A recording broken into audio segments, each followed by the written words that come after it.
Les femmes sont à l'honneur en ce mois de mars.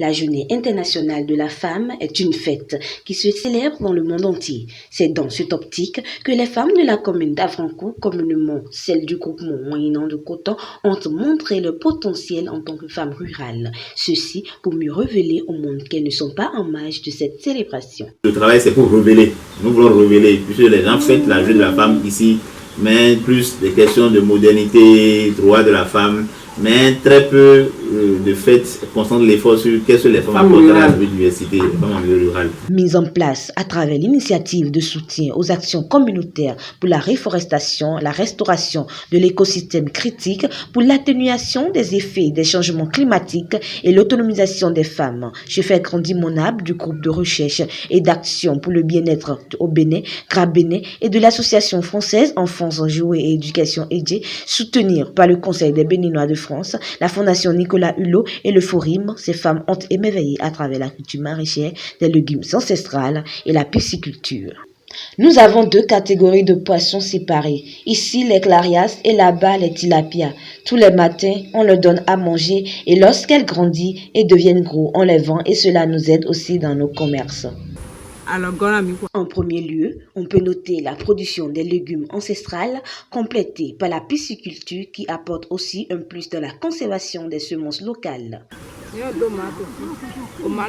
Nous produisons des légumes sans engrais chimiques. C'est pour manger sain que nous avons pris cette option. Nous utilisons du compost naturel et l'eau des étanches piscicoles pour arroser tous les matins et soirs afin que les légumes aient assez d'eau. Le légume à l'autoré est une plante médicinale qu'on boit pour traiter la fièvre chez les enfants et la tension.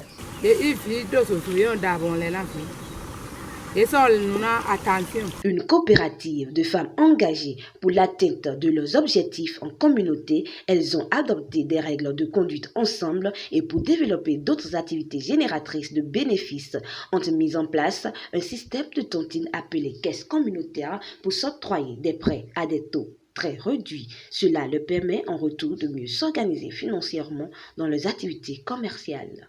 J'ai dit quand on me lève. Tous les jeudis à 15h, nous nous réunissons ici pour une tontine dont les clés de la caisse sont gérées par 3 trésoriers. Si une est absente, on l'attend, sans quoi on ne pourra pas ouvrir la caisse.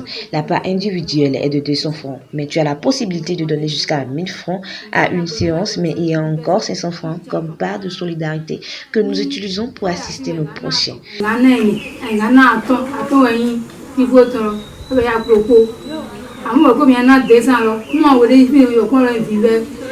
Après un mois de collecte, nous faisons le point et distribuons l'argent à celles qui veulent de prêts pour d'autres activités. Sur 5 000, l'intérêt mensuel est 500 et sur 10 000, c'est 1 000 francs pendant 3 mois. Mais le dernier intérêt vient avec le capital prêté et on va redistribuer à nouveau. À la fin de l'année, les intérêts sont partagés entre nous et cela nous aide beaucoup. Avant, nous empruntons chez les structures de microcrédit et avant d'avoir 30 000, il faut dépenser 15 000 avec des papiers en n'en point finir. C'est trop tracassant et non rentable. Et avec ceci, aujourd'hui, nous sommes très à l'aise et contentes de ce système.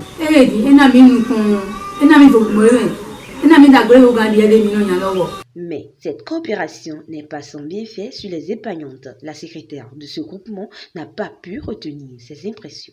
Très bénéfique. Avant, j'étais dans l'ombre et avant d'avoir 25 francs, je souffre trop.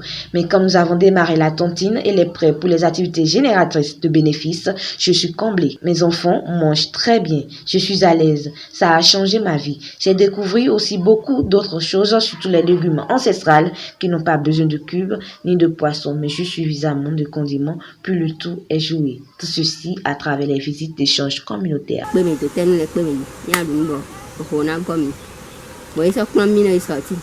Une communauté battante et fière de son développement, car à l'arrivée de la première vice-présidente du CBF sur la ferme école de Grabénin où les femmes travaillent, elle a été très contente d'être de passage dans cette ferme aux actions féminines. Je suis venue déjà 2 ou 3 fois ici, 3 fois, et donc je viens constater un petit peu l'avancement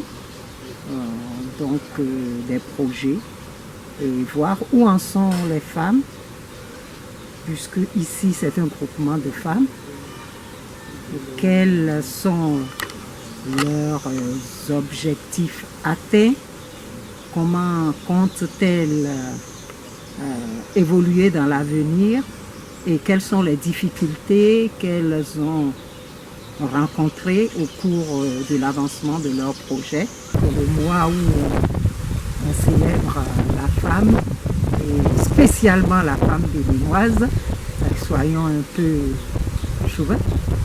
Et donc, voilà, j'ai senti quand même un groupe motivé et un groupe qui avance, je ne vais pas dire à petits pas, je dirais même avance à grands pas. Ce sont des femmes battantes, elles sont merveilleuses. Et je dis sincèrement qu'elles peuvent être fières d'elles-mêmes et je les encourage à continuer dans cette voie. Un assemblage d'activités agricoles dirigé rien que par une couche féminine. Une fois encore, les femmes de la communauté de Coton dans la commune d'Avancourt ont marqué l'ère de développement de la femme rurale. Et c'est à travers cette initiative que les autres femmes des localités proches de la commune d'Avancourt doivent emboîter le pas pour la réussite de l'excellence de la gente féminine dans le monde rural à travers la culture de la terre.